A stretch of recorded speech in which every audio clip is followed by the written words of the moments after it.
झालेली आहे एका छानशा गोष्टीची आणि त्या गोष्टीवरून तुम्ही ओळखणार आहात म्हण. बरेच दिवस झाले ना आपण म्हणीची गोष्ट घेतली नाही, म्हणून आज तुमच्यासाठी एक छान अशी गोष्ट सगळ्यांनी नीट लक्ष देऊन ऐकायची. एका गावामध्ये दोन भाऊ राहत होते. भाऊ राहत होते. दोन्ही भाऊ वेगवेगळ्या स्वभावाचे होते. मोठा भाऊ होता तो अतिशय रागीट, चिडका, संतापलेला असायचा. त्याला लगेच राग यायचा, तो लगेच त्या बारक्या भावावर चिडायचा. पण लहान भाऊ जो होता तो अतिशय शांत, संयमी, विचार करून बोलणारा होता आणि त्याला आपल्या मोठ्या भावाविषयी खूप आदर होता. त्याच्यामुळे तो त्याला कधीही उलट बोलत नव्हता. एके दिवशी काय झालं, या दोघा भावांची कडाक्याची भांडणं झाली. काय झाली? भांडणं. अशी भांडणं झाली की दोघं पण घरी आले आणि आईजवळ एकमेकांबद्दल तक्रार करू लागले, एकमेकांबद्दल सांगू लागले. याने असं केलं, त्याने तसं केलं. मग आईने दोघांना मायेने जवळ घेतलं आणि दोघांना प्रेमाने समजावून सांगितलं, बाळांनो तुम्ही दोघे भाऊ आहात. कोण आहात? भाऊ. त्याच्यामुळे एवढंच लक्षात ठेवा की जेव्हा कधी आपण एखादा घास खातो किंवा जेवतो, कधी कधी आपला ओठ दाताखाली येतो, बरोबर?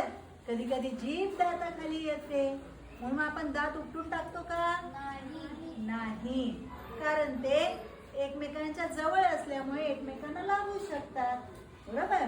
त्याच्यामुळे तुम्ही कधीही असं एकमेकांशी भांडणं करू नका. ज्या काही गोष्टी आहेत त्या आपल्यातल्या आपल्यात मिटवत जा. या गोष्टी बाहेर घेऊन जाऊ नका आणि बाहेर जाऊन मत घालू नका, बरोबर? म्हणजेच या गोष्टीतून एकच बोध घ्यायचं आहे की जी कोणी आपल्या जवळची व्यक्ती असते त्या व्यक्तीला आपण कधीही दुखवायचं नाही. तो जरी चुकीचा वागला तरी आपण शांतपणे समजून घ्यायचं, कारण ती कोण आहे? आपल्या जवळची व्यक्ती. लक्षात आलं? मग या गोष्टीवरून त्या दोन्ही भावांना समजलं की आपलं चुकलंय. मग परत त्यांनी भांडणं केली नाही, जरी केली तर त्याचा बाहेर उहापोह केला नाही. मग कोण सांगणार या गोष्टीवर? म्हण. लक्षात आली गोष्ट? म्हण लक्षात आली? कोण सांगणार? मोठ्या आवाजात. बर, राज सांगतोय. राज. आपलेच दात आणि बरोबर. ह्याच्यावरून आणखीन एक म्हण आहे. ती म्हण जर तुम्ही ओळखली तर समजायचं की तुम्हाला गोष्ट अजून चांगली कळली.